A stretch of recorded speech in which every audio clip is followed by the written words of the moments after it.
Every Christ follower is issued a simple and yet profound invitation. It's an invitation to follow. However, this is not an invitation to follow blindly, because His footprints are there for you to see. Welcome to Fraser 365. I'm Chris Montgomery, Senior Pastor of Fraser Church in Montgomery, Alabama. If you dare to accept the challenge to follow Jesus in His steps, you will join a long line of faithful followers who have gone before you, both within Fraser Church and around the world. Thanks for joining us.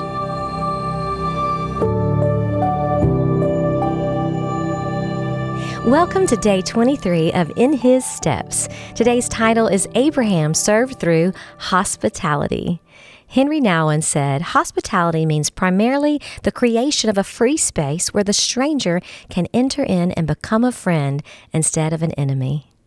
Our text is in Genesis chapter 18, verses 1 through 8. "And the Lord appeared to him by the oaks of Mamre as he sat at the door of his tent in the heat of the day. He lifted up his eyes and looked, and behold, 3 men were standing in front of him. When he saw them, he ran from the tent door to meet them and bowed himself to the earth and said, 'O Lord, if I have found favor in your sight, do not pass by your servant.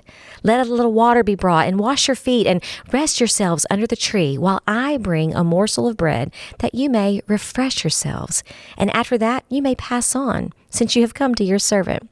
So they said, 'Do as you have said.' And Abraham went quickly into the tent to Sarah and said, 'Quick, 3 seahs of fine flour, knead it and make cakes.' And Abraham ran to the herd and took a calf, tender and good, and gave it to a young man who prepared it quickly. Then he took curds and milk and the calf that he prepared, and he set it before them. And he stood by them under the tree while they ate." Abraham's life gives us multiple lessons on faith. In Genesis 18, his life also exemplifies serving with hospitality.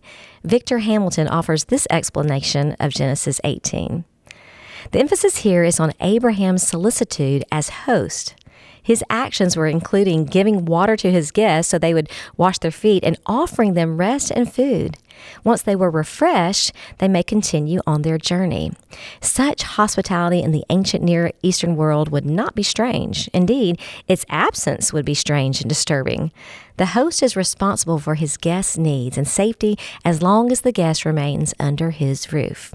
On an earlier occasion, Abraham, when he himself was the visitor, received anything but a hospitable reception from the Egyptians in Genesis chapter 12.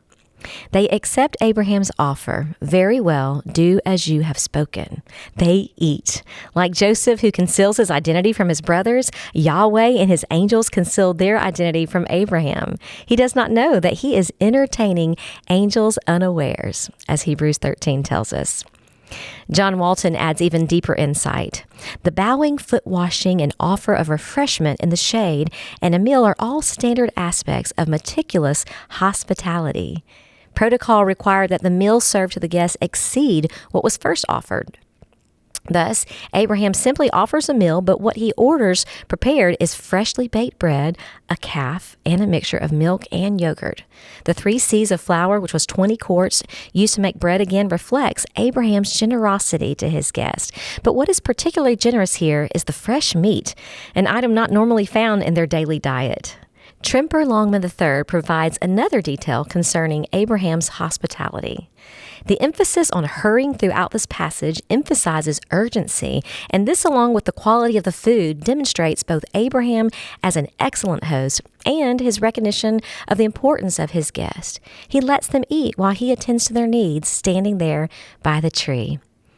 Abraham offers the standard hospitality, but then goes way beyond the norm. He rushes to serve his guest the finest he has to offer. Abraham serves his unique guest with the utmost respect, humility, and kindness. We can learn a lot from Abraham's servant spirit. First, give more than what is required or expected. Second, be hospitable by giving the best you have to offer. And third, serve others at the same standard or even higher than you wish to be served. Overall, greet others with the same honor you would use if you were welcoming Jesus into your home. Some things to think about today. What additional lessons can you glean from Abraham's hospitality?